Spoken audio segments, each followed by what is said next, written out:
Hello everybody. Before we start the presentation, we would just like to let everyone know that Ray Bradbury is one of the best authors in the history of authors when it comes to using figurative language.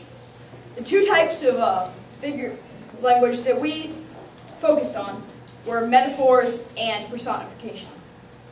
He used them like no author ever has. Today, some authors are able to use personification and metaphors as detailed and meaningfully as Ray Bradbury, and that is only because he was the model for them. So relax and please enjoy the presentation.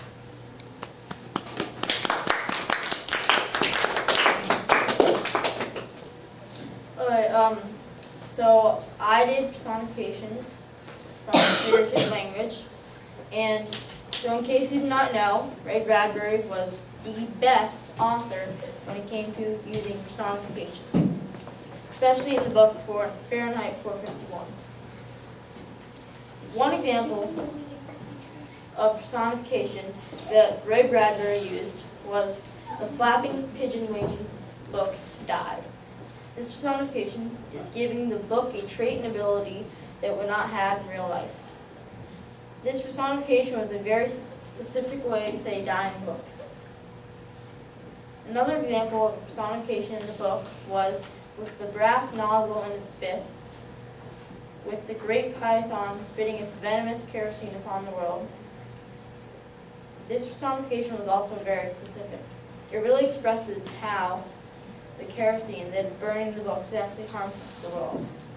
Another personification that Ray Bradbury used in the book was the bell in the ceiling kicked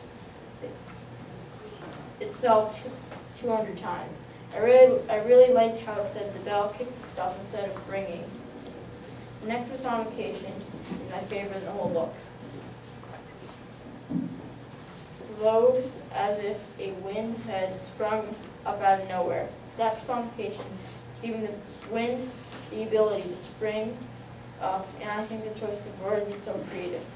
The last personification that I'm going to share with you, even though there are so many more, is that what does a hound think about their down nights? This is a personification because we have no proof that dogs can actually speak. We assume they can, but we have no proof. All of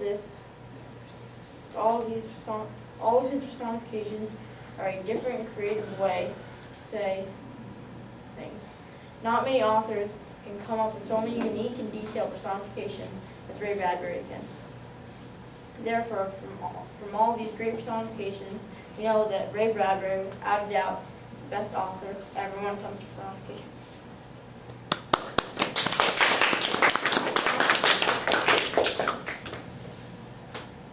There will always be authors, but that's just someone who writes a book.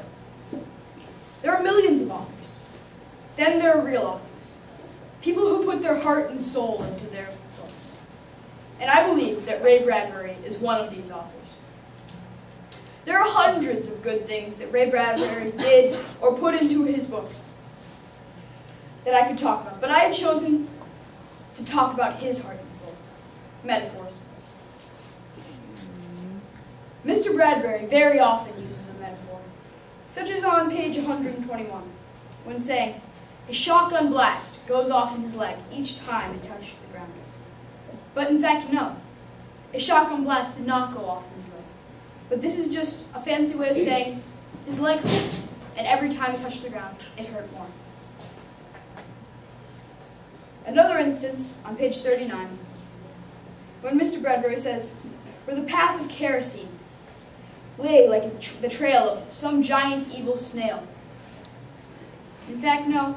Again, a snail did not go across the yard. But most people do know what the path of a snail looks like. And he used this to picture this thought in his reader's mind, which is absolutely genius. If it was possible, I would like to thank Mr. Bradbury for this amazing book he has given to the world. Thank you.